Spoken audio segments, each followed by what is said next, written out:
Welcome to Pushing Forward with Alicia, a podcast that gives disability a voice. Each week, we will explore topics like confidence, ambition, resilience, and finding success against all odds. We are creating a collective community that believes that all things are possible for all people. Open hearts, clear paths, let's go.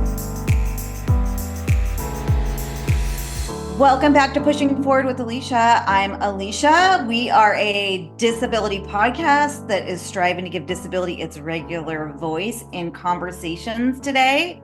Our next guest embodies the ethos of breaking down barriers and defying limitations. As he eloquently puts it, the only limitations we have in life are the ones that we set ourselves. I love that. He's a designer. He's an international speaker. He's dedicated to advocacy. He's a loving father and husband. He's the founder of an empowering platform called Look Mom No Hands. And additionally, he has co-founded Equal Accessibility alongside his son, Noah. And he happens to be born without hands. Brian Hudson-Peralta, welcome to Pushing Forward with Alicia. Thank you so much for joining us. Thanks so much for having me.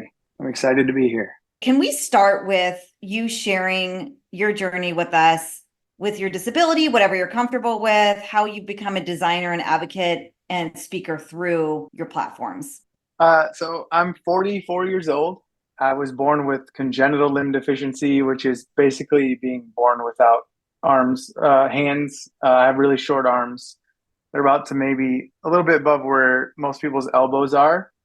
And I'm unable to walk because I have only one hip socket. So I'm a wheelchair user as well. And I've always been an artist. I started drawing as a kid and painting, a lot of drawing. I used to sell greeting cards to make money, and that's how I actually paid for my first vehicle. So yeah, I've just been a designer my entire life, and I've always tried to make obviously my life easier. So I was like modifying my clothes as a kid, modifying things around my house as a kid. And that kind of like went into something else. And I started making, apps and websites better for companies. And that started a business there. And then I've always been an advocate for people, people in high school or people in elementary school, middle school, high school. It was easy for me to figure things out. So I made sure that I was able to help other people figure things out. So if they were having, whether they have a disability or not, they were struggling with something, I helped them get through their day. And if they had a disability and they were having, a problem with something at school or at home or something, I would help them, even design products for them, design something for them to help them make their life easier. And, now 44 years later, I'm doing that with my company. I mentor kids all around the United States that are born like me. I give them the cheat code. I call it the cheat code. I figured out how to get my shirt on. I figured out how to get dressed on my own. So I'm able to teach them that early so they don't have to go through years and years of trying to figure out themselves.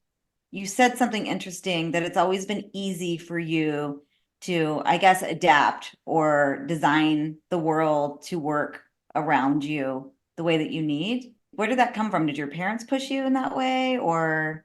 Yeah, for sure. My parents were always there, to support me and help me if I needed it. But they were always pushing me to when I would say I want to do it on my own. Obviously, every kid wants to do everything on their own, right? So when I would say those things, my parents were the first ones to be hand right behind my back, just in case I'm about to fall, but making sure, that I am trying and doing it on my own. And and then I think the artistic side of me got into the design part of it. And I just think that I don't know how it came easy to me, but it did, thankfully.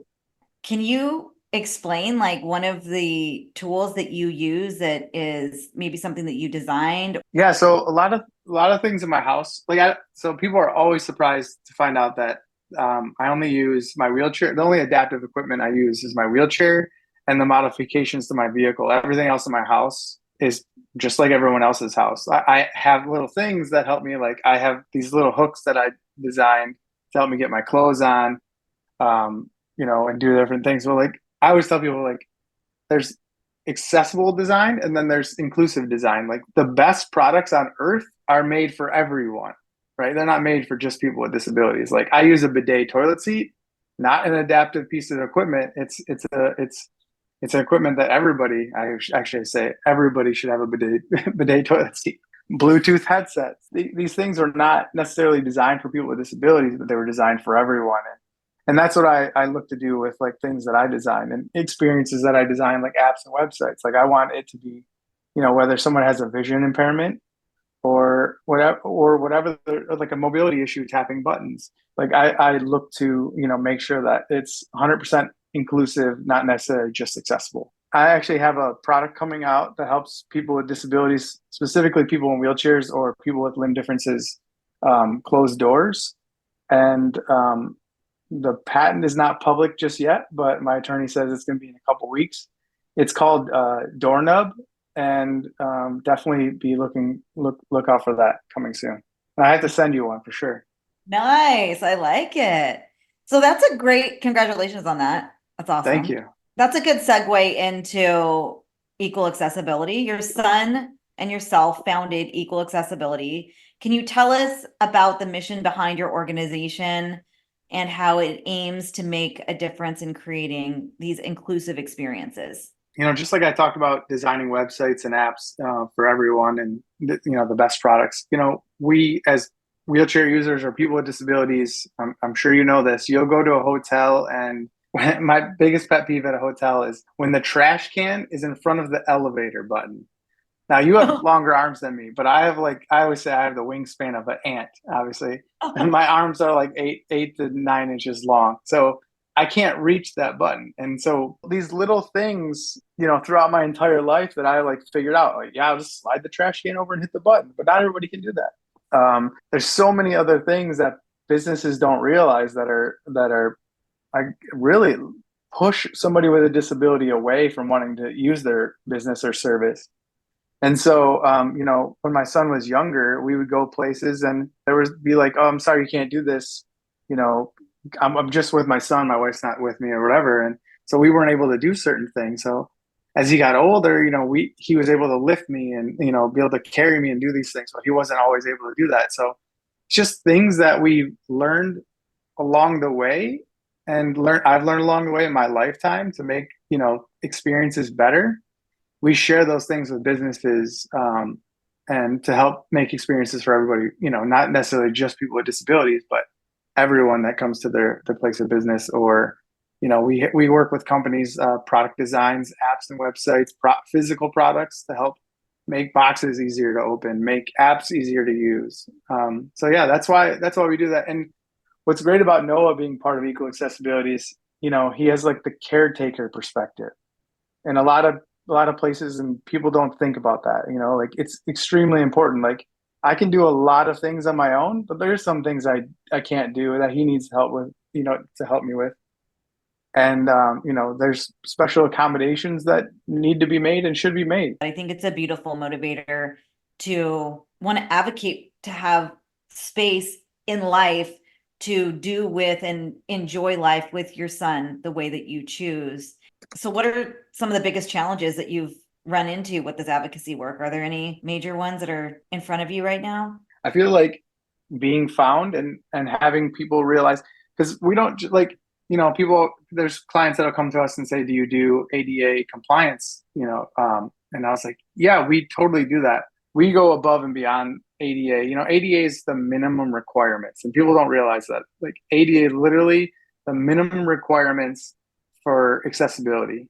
But, thank God for the people that worked so diligently to create the ADA.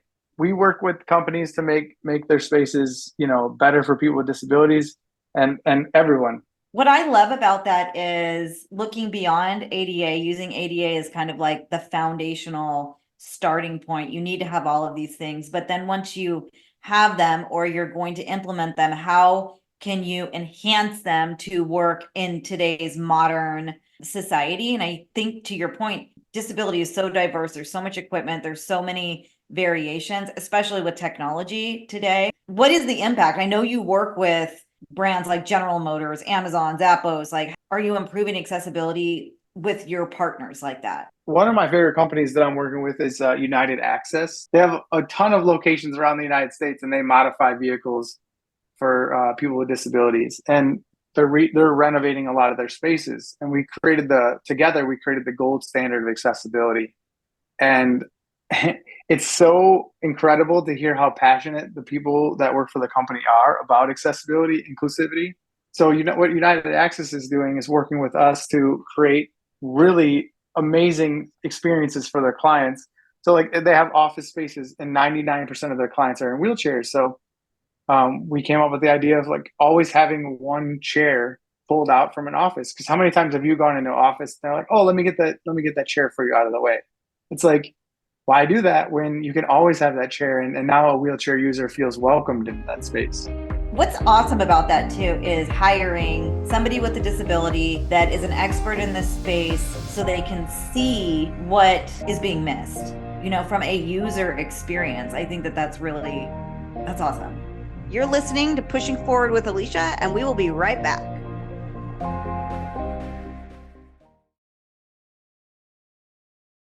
Thanks for listening today.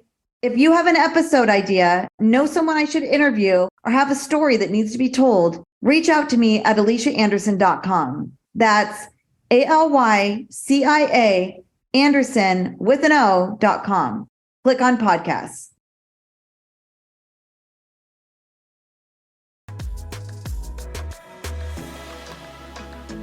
Welcome back to Pushing Forward with Alicia. I'm Alicia. Our guest embodies the ethos of breaking down barriers and defying limitations. Welcome, Brian Hudson-Peralta. Fashion, specifically hats and shoes, have been very important for your self-expression and your creativity. Can you talk a little bit about that in your life? So I have almost 2,000 hats and around 500 pairs of shoes, and a closet full of my favorite clothes. My wife's like, "Are you going to get rid of this?" I was like, "No, it's all my favorites, so I can't." Yeah, and I love fashion. When I was a kid, my friends they would have rings and bracelets on, and I couldn't express myself that way. So I was able to express myself wearing hats and sneakers. And so ever since I was a kid, I've always collected hats and sneakers. And they always got to match. The hat's got to match the shoes got to match the shirt. And yeah. You're designing your own hats and products as well, aren't you? Yeah. In what ways do you think that education and awareness on this topic is going to help us foster more inclusivity? How do we incorporate some of these elements into like the workplace or into your work? This is my saying. If you want people to learn, you have to be willing to teach. And so many people are like, they're willing to complain, but they're not willing to help. Like, if I do something wrong, I want someone to tell me that I'm doing something wrong so I can fix it. Not everybody's like that, but they'll be the first ones to complain about it, but they won't, tell me like, "Hey, you shouldn't have did that. Maybe try this next time." So like, if you want people to learn, you have to be willing to teach. And I feel like that's what I'm trying to do with everyone. Like, when I go into these businesses, I don't judge them for not realizing that that chair should have been pulled out or the ADA button should be lower, because they're not in my situation. They're not in that. You can't be, as humans, we kind of think about ourselves, right? Like, we see life from our perspective. So I can't even judge somebody for seeing it like something, another way, or seeing it like me. So I'm always there to teach people and help people figure out everything, whether it's, something they're dealing with in their life and they're having a problem with and they need help with, or, putting where to put an ADA door button in front of their businesses so anybody can reach it. And from your perspective, I'm sure you run into this. How do those teaching moments translate there? I never see any somebody looking at me. I mean, everybody looks at me, like literally everybody stares at me and looks at me. Everybody doubts me. I want people to know that it's okay to ask a question. I would say ask, don't assume. Like, ask me anything you want. Like, if I don't want to answer it, I won't answer it. But I would never be offended with any questions. No question has ever offended me. Just ask the question. And like, don't, when I went into early on, when I was graduated high school and I would go look for a job, over the phone, people looking at my portfolio and resume, I was the perfect candidate. But when I got in there and I rolled in, I was like, I might as well have shown up without a head, because they don't understand that, yes, I did all those things. I probably did them faster than anybody that works for you. And so I've had to prove myself my entire life, and I still I have to prove myself with different things, and that's okay. Right now, I work for Rocket Mortgage as one of their lead designers, and I would say I'm the best designer in the company because I have to be the best designer in the company.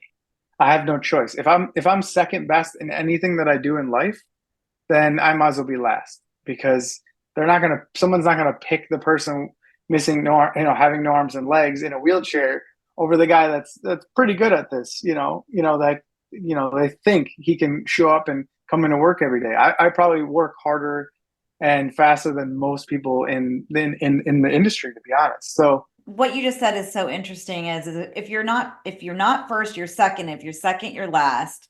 yeah. And that is a driver, being a disabled person trying to like make our way in the world. And it pushes us to be really, really, really proficient at a lot of things because we have to be.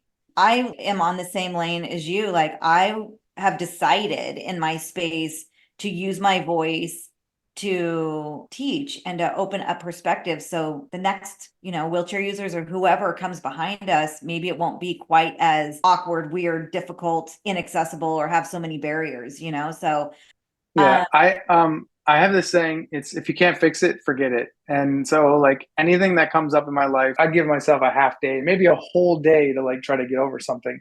And now like something comes up and something's bothering me. If I can't fix it, I forget it. Like I give myself a few minutes to get rid of it because honestly, my life's too short. I could not be here 10 minutes from now. And do I want to spend my remaining 10 minutes being happy and moving forward in life, or being sad, jerk, and being mad about something? you're right. Like life is too short to allow yourself to sit in a space of stress about something that you can't frankly fix. So what does the future look like? The future looks like every business in America wants to use equal accessibility to make their business more inclusive. But yeah, honestly, there's like plans for equal accessibility. Like, every business that we evaluate and work with, we'll put a sticker on the door. I'd love the equal accessibility logo, which is actually our logo is the equal greater than or equal sign because obviously like we're greater than or equal to everyone else. We want to be able to evaluate tons and tons of businesses and help them give them the tools they need to make more inclusive experiences. So we're going to leave all of your information in the show notes, how to reach out to you to hire you. Ryan is an influencer. He's got hundreds of thousands of followers and he's putting out amazing content constantly. So you need to follow him. We wrap up with a pushing forward moment. Do you have a mantra or something that you can leave with us? Yes, don't be your own speed bump because the only thing in life that can stop you or slow you down is yourself. You're good. You need to like create a calendar or something with all of I don't know if I have 365 days of these, but I could try. Ryan, it's been so nice to meet you. Thank you so much for giving me some space and sharing your amazing story with our listeners. They're going to freaking love you. And thanks to our community for showing up again for us today. This has been Pushing Forward with Alicia, and that is how Ryan and I roll on this podcast.